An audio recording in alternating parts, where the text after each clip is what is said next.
जय हिंद दोस्तों, रक्षित कन्ना के चैनल में आपका स्वागत है। दोस्तों, आज के इस वीडियो में मैं आपके लिए 3 जानकारियां लेकर आया हूं। कौन सी 3 जानकारियां मैं आपको देने वाला हूं? सबसे पहले मैं आपको इसकी जानकारी दे देता हूं। सबसे पहली जानकारी मैं आपको दूंगा वेटेज सिस्टम के बारे में। जैसा आपको पता है, 2006 से पहले वेटेज आपको दिया जाता था। फिर 2006 के बाद वेटेज सिस्टम को हटाकर लास्ट पे डॉन का 50% पेंशन दी जाने लगी। ऐसे दोस्तों एक लेटर आया है ईएमई रिकॉर्ड का, और ये लेटर है 12 मई 2026 का। और दोस्तों इस लेटर के अनुसार जो एससीओज रैंक हैं, ऑनरी कमीशन ऑफिसर रैंक है, जैसे कि ऑनरी लेफ्टिनेंट, ऑनरी कैप्टन, तो उनकी पेंशन में वेटेज को जोड़ने की बात कही गई है। मैं आपको बताऊंगा क्या वेटेज को जोड़कर आपकी पेंशन या फिर सर्विस बढ़ाई जा सकती है। फिर साथ ही साथ बात करेंगे कि जवानों जेसीओ की पेंशन में भी क्या वेटेज को जोड़ा जाता है।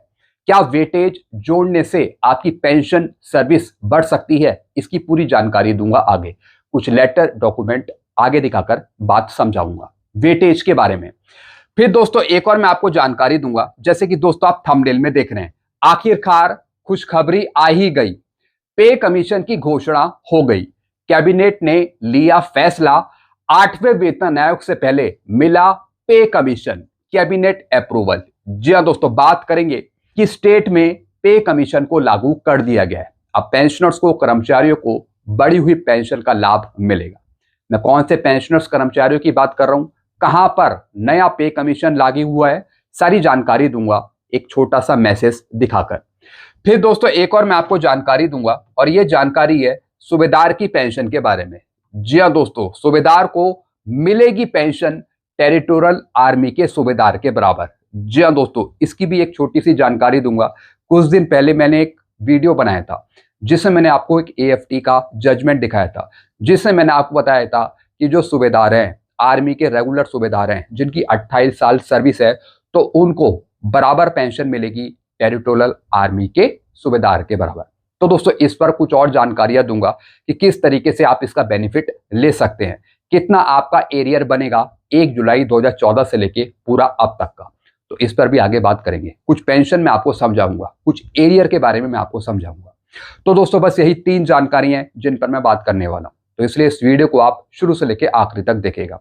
जानकारियों में आगे बढ़ने से पहले एक छोटी सी अपील मैं आपसे करूंगा। अगर आप कंटिन्यू मेरे वीडियो देख रहे हैं, अगर आपने अभी तक चैनल को सब्सक्राइब नहीं किया, तो फटाफट सबसे पहले आप चैनल को सब्सक्राइब कर लीजिएगा, और लास्ट में वीडियो देखने के बाद वीडियो को शेयर कर दीजिएगा, लाइक कर दीजिएगा और हाइप भी कर दीजिएगा। चलते हैं दोस्तों, अब जानकारियों में आगे बढ़ते हैं। सबसे पहली जानकारी मैं आपको दूंगा, ईएमई रिकॉर्ड का आया जवाब 12 मई 2026 को। जी हां दोस्तों, एससीओस की पेंशन के साथ वेटेज जोड़ने के संबंध में एक लेटर जारी हुआ है, और दोस्तों ये लेटर अभी का ही है, 12 मई 2026 को। अब दोस्तों इस लेटर के संदर्भ में कहा गया है कि वेटेज को ऐड किया जाए एससीओस की पेंशन में। दोस्तों एक ऑनरी कैप्टन है, ऑनरी लेफ्टिनेंट है, जिनके द्वारा आरटीआई डाली गई थी, उनको पेंशन पे नुकसान हो रहा था। उनको बढ़ी हुई पेंशन मिलनी चाहिए थी, क्वालिफाइंग सर्विस 33 साल के अनुसार, लेकिन उनको 32.5 साल की या फिर 30 साल की या फिर 31 साल की पेंशन दी जा रही थी, यानी कि कम पेंशन दी जा रही थी। तो दोस्तों इसी के संदर्भ में उन्होंने आरटीआई डाली, और उसके बेस पर ईएमई रिकॉर्ड ने एक लेटर लिखा, जिसमें लिखा गया है, photocopy of para 50, 54, 56 of pension regulation for the army part 1 2008 for grant of service pension with weightage to the honorary commission officers are forward herewith. जी हां दोस्तों कुछ रूल्स हैं, कुछ पैरा हैं 50, 54, 56, यानी pension regulation for the army, pension regulation army के rules हैं, जिसके अनुसार एससीओस की पेंशन में वेटेज को ऐड करने की बात करी है। अब दोस्तों कुछ और रूल्स भी मैं आपको समझा देता हूं कि अगर वेटेज सिस्टम को ऐड कर दिया जाए तो ऑटोमेटिकली उनकी हाईएस्ट क्वालिफाइड सर्विस के अनुसार उनकी पेंशन कैलकुलेट होगी, यानी जिनको पेंशन कम मिल रही है उनको फिर 33 साल की पेंशन दी जाएगी, यानी कि 46,300 दी जाएगी ओआरओपी 3 के अनुसार। अब दोस्तों यहां पे देखिए कुछ और जानकारियां मैं आपको दूंगा। आपने ये लेटर समझ लिया, आर्मी पेंशन रेगुलेटिंग एक्ट के अनुसार जो भी नियमानुसार वेटेज लागू होता है उसे वास्तव में की गई कुल सर्विस अवधि में जोड़ दिया जाएगा। जी हां दोस्तों, वेटेज का मतलब जितनी आपकी सर्विस है तो उसमें वेटेज सिस्टम को जोड़ दिया जाए, जिससे आपकी क्वालिफाइंग सर्विस बढ़ जाएगी, और फिर उस बढ़ी हुई क्वालिफाइंग सर्विस के आधार पर आपको बढ़ी हुई पेंशन दी जाएगी। लेकिन ऑनरी लेफ्टिनेंट, ऑनरी कैप्टन के साथ ऐसा नहीं हुआ।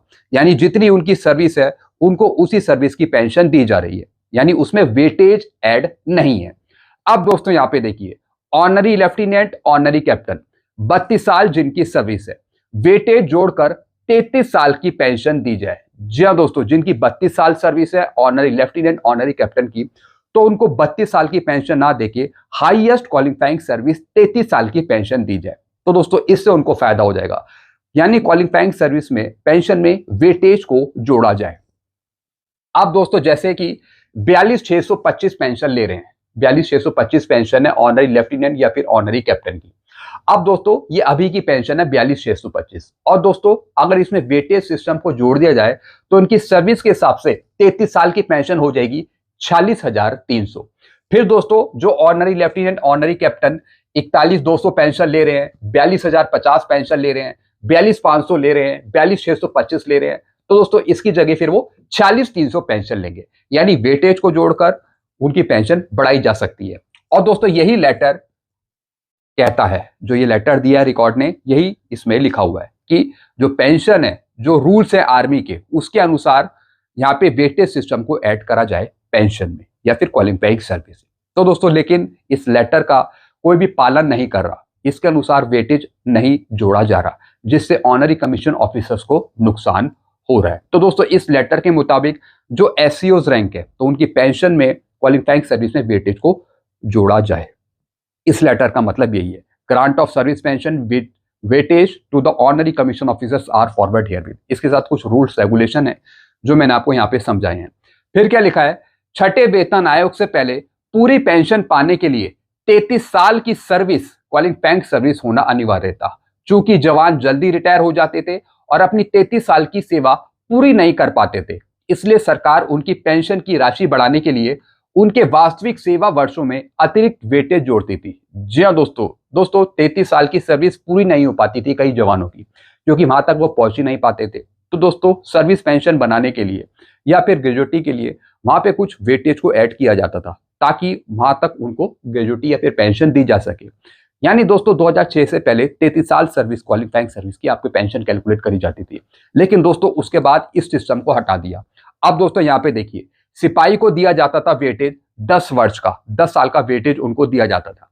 नायक को दिया जाता था 8 साल का, 8 वर्ष का वेटेज। फिर हवलदार को दिया जाता था 6 वर्ष का वेटेज। फिर नायब सूबेदार को दिया जाता था 5 वर्ष का वेटेज।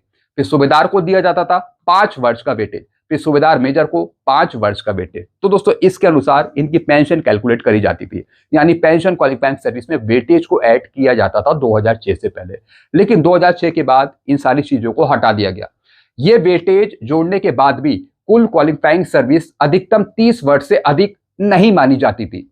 1 जनवरी 2006 या फिर उसके बाद रिटायर होने वाले जवानों के लिए वेटेज का ये नियम समाप्त कर दिया गया। जी हाँ दोस्तों, 2006 से पहले ये वेटेज सिस्टम लागू था, लेकिन 2006 के बाद वेटेज सिस्टम को हटाकर लास्ट पे डॉन का 50% पेंशन दी जाने लगी। अब दोस्तों देखिए यहाँ पे क्या लिखा है, अब जवानों के लिए 33 साल की अनिवार्य सेवा की शर्त को पूरी तरह से हटा दिया है। जी हाँ दोस्तों, अब जो मैक्सिमम सर्विस है वो 33 साल की अनिवार्य की जो सेवा शर्त थी उसको पूरी तरह से हटा दिया 2006 के बाद।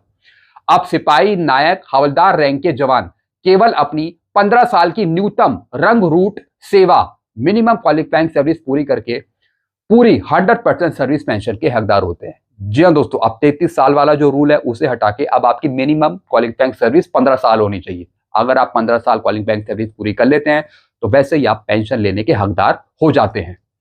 उनकी पेंशन सीधे उनकी आखिरी बार उठाए गए वेतन, यानी लास्ट पे डॉन या फिर पिछले 10 महीनों के औसत वेतन के 50% के आधार पर तय करी जाती है। जी हाँ दोस्तों, जो लास्ट पे डॉन आप लेते हैं उसके आधार पे आपकी 50% पेंशन बनाई जाती है जब आप रिटायर होते हो। ये 2006 के बाद के रूल के बारे में बात कर रहा हूं मैं, 2006 के बाद के।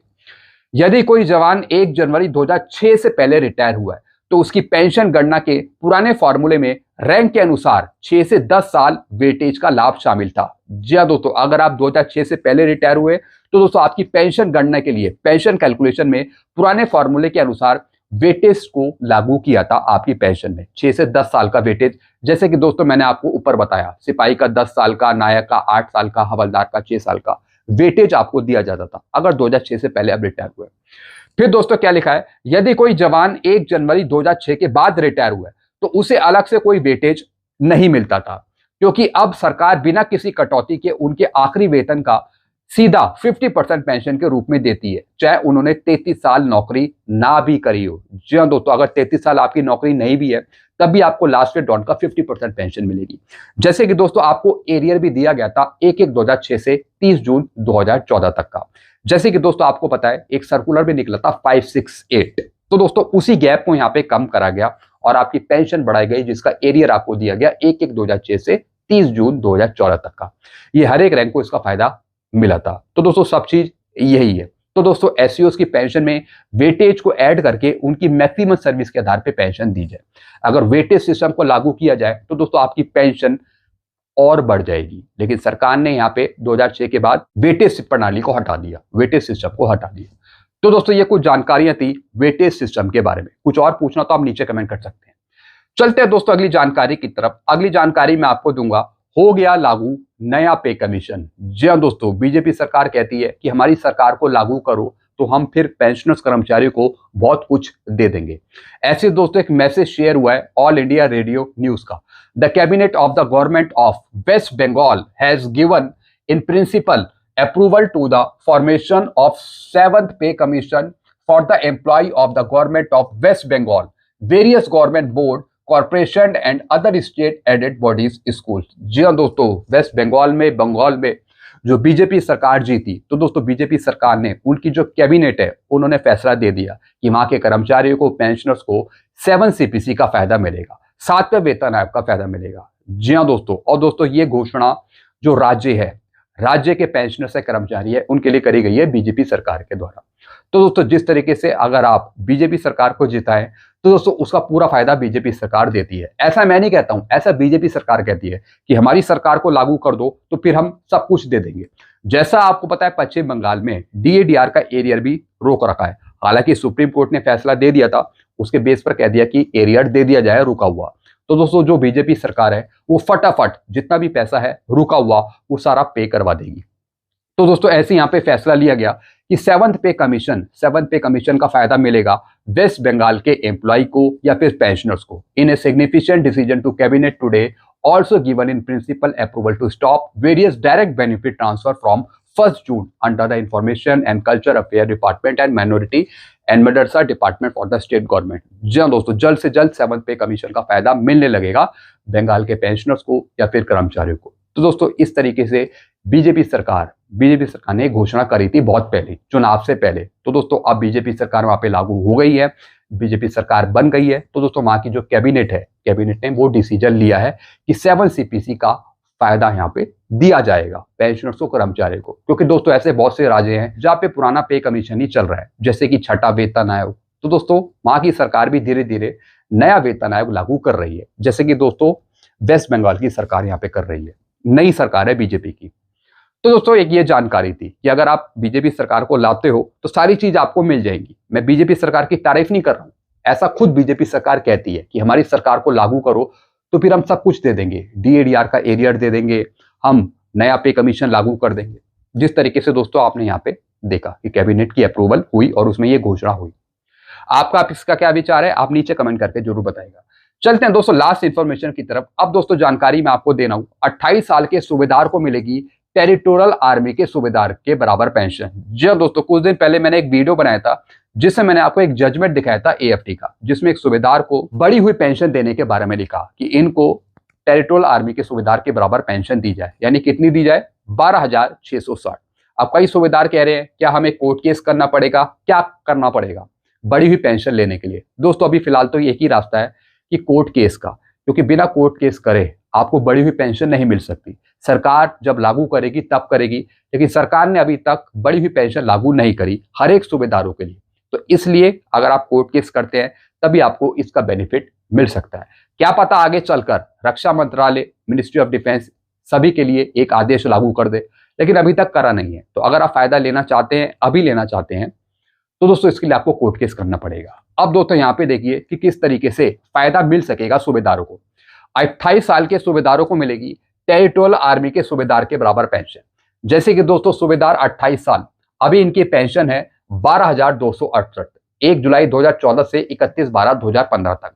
और इसका 2.57 वो ले रहे हैं, कितना ले रहे हैं? 31,529, 1/1/16 से और अभी तक।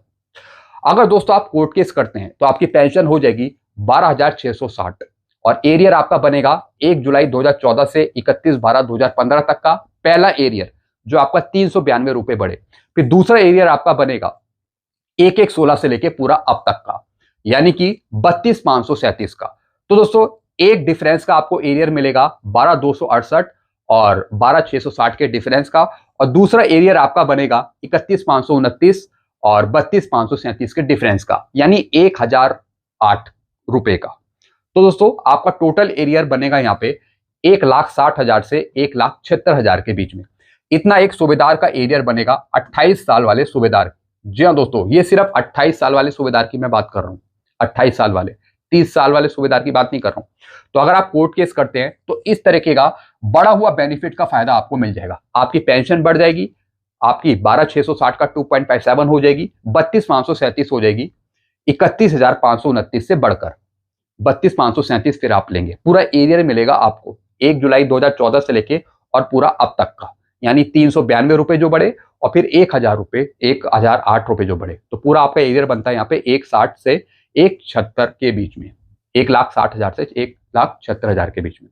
तो इस तरीके का फायदा आप ले सकते हैं, वो भी कोर्ट केस करके। कोर्ट केस करेंगे तभी फायदा मिलेगा। तो दोस्तों अगर आप वेट करना चाहते हैं कि मिनिस्ट्री ऑफ डिफेंस इस पे कोई ऑर्डर निकालेगी, बिना कोर्ट केस करे ही फायदा मिल जाएगा, तो आप वेट कर सकते हैं। अगर आपको जल्दी फायदा चाहिए तो फिर आप कोर्ट केस कर सकते हैं और इसके बेस पर ये बड़ा हुआ फायदा आप ले सकते हैं, जैसे कि दोस्तों इन सूबेदार ने कोर्ट केस किया, जस्ट जिनका जजमेंट मैंने आपको यहाँ पे दिखाया। तो दोस्तों इसके रिगार्डिंग आपको और कुछ पूछना तो आप नीचे कमेंट कर सकते हैं। ऐसी जानकारी आपको आगे भी मिलती रहेंगी। सारी जानकारियां पाने के लिए आप चैनल से जुड़ सकते हैं, चैनल को भी सब्सक्राइब कर सकते हैं। चैनल का नाम है Rakshit Khanna. Thank you so much.